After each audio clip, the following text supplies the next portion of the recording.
Coach Rick told me, he said he had taken the job before, and he kept a guy on his staff because he worked his butt off in recruiting, and he was a good person. You know, and he told me, whatever you do, just keep working. You know, and that's how Coach Bowden raised us. You know, just no matter what, you know, just keep working. So I didn't care about.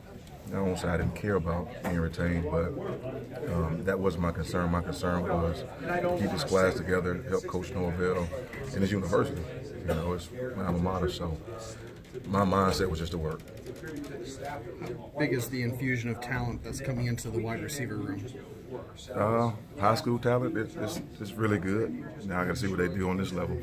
You know, no, you got some different guys that brings different skill sets, you know, to that room. But most importantly, all of those guys are really good young men.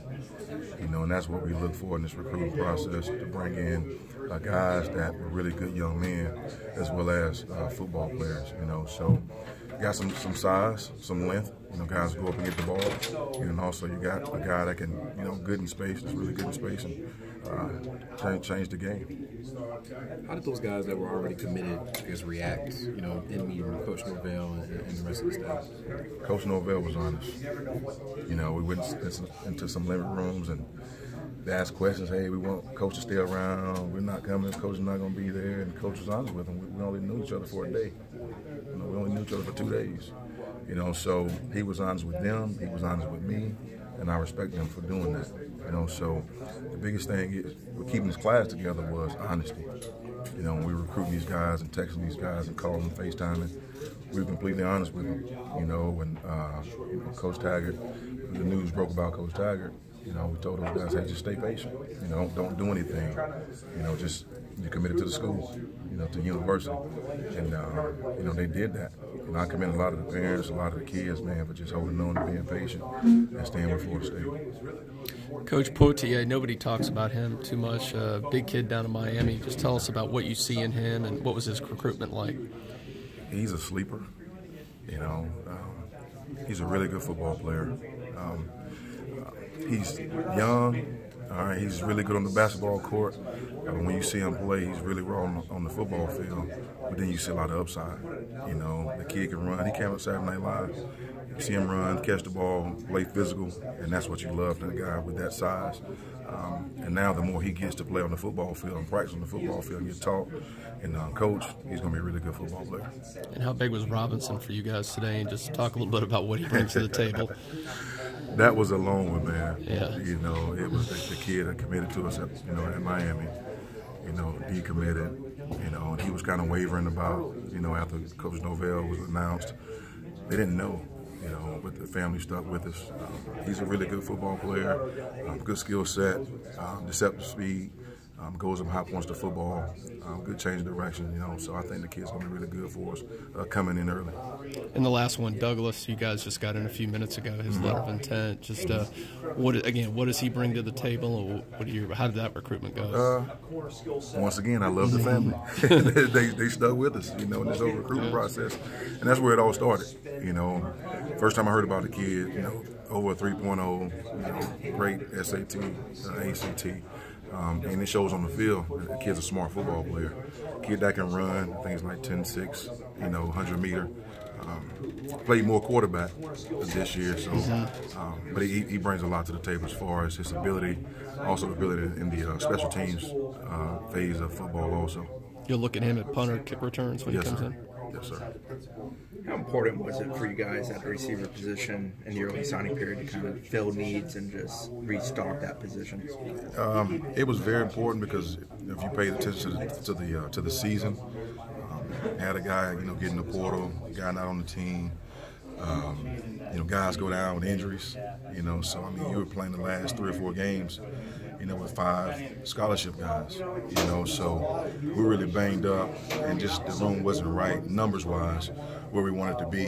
And it was very important in this first signing class to get 3 to 4 guys, you know, in the boat.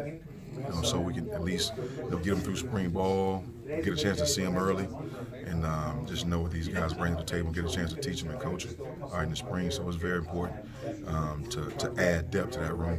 What kind of versatility does Ja'Kai bring to the table?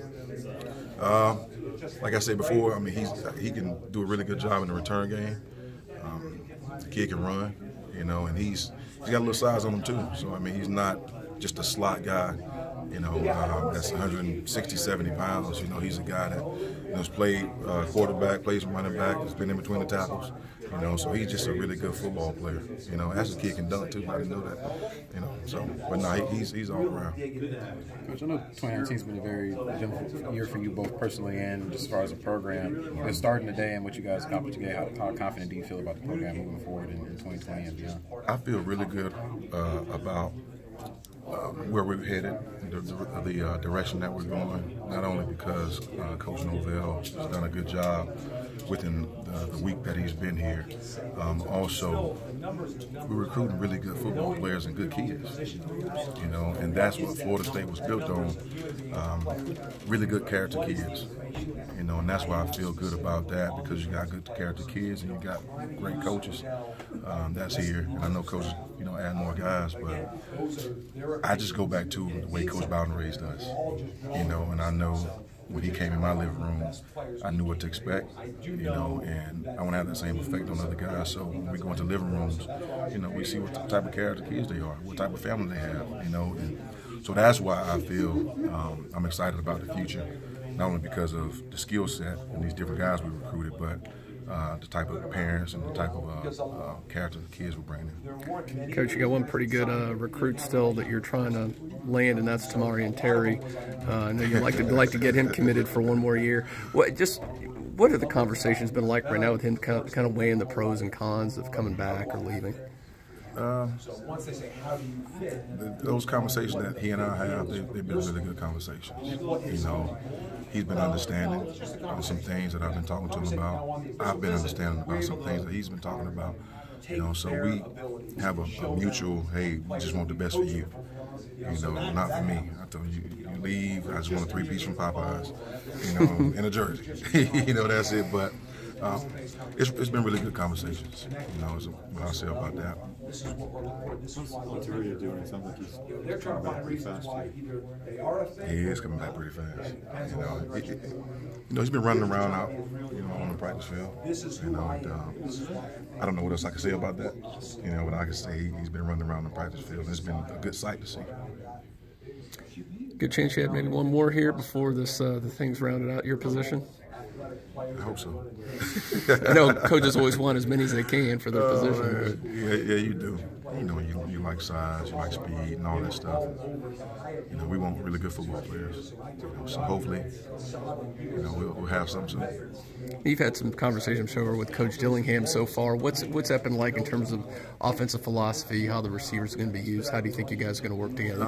We've talked a little bit about it, not a ton about it, but in this offense, I know the receivers will have a lot of fun. He's been energetic. You know, he's been out on the practice field, and heck, we've all been energetic when just running around. I mean, it's about having fun.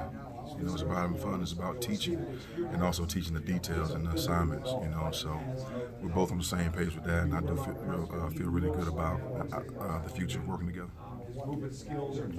Receivers you like to have ideally range? It varies in different offenses, you know, but I mean, usually you'd like to have a number from 10 to 12, you know, somewhere in there, you know, that number. But right now, we just got to get together as a staff and see what's best, you know, what's needed the most. All right. Thanks, Coach. Yes, sir. Thank you. Good to see you.